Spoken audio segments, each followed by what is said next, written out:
Good evening and welcome to the 22nd episode. I'm not sure any of you noticed the page view counter at the bottom. We have crossed 100,000 views in this series.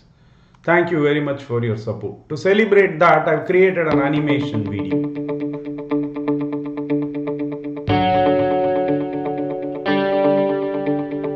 Thanks again. From the last episode, I got some feedback that maybe I didn't cover the change management and systems thinking very well, so I decided to dig deeper. When a change initiative starts, typically it starts well because there is enthusiasm, there is positive word of mouth, and people start embracing the change. So the reinforcing loop, the building block of systems thinking we covered last time, is in motion. Now, unbeknownst to the change agent, because there is some delay, which is the third component of systems thinking, the balancing loop kicks in, which is the usual resistance to change because the change doesn't actually deliver the value that it was originally promised to. And the balancing loop occurs because we chase the performance goal of implementing the change itself. Now management looks at it and it confirms the view that people do resist change. So the typical reaction would be to go into a compliance mode and start to use a carrots and sticks philosophy to drive the change.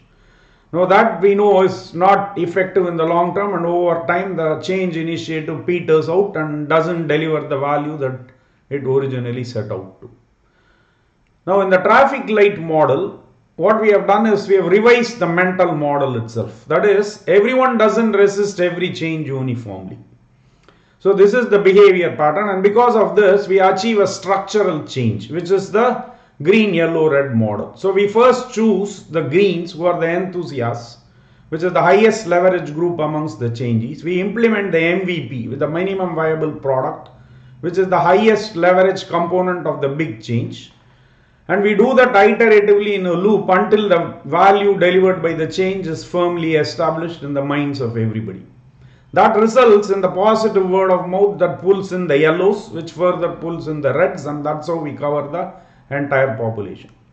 Now here you would notice that there is no balancing loop at all, because we made a structural change to accommodate that, as well as we pursue the mastery goal of mastering the change itself. We don't rest until we have produced the value that we originally set out to.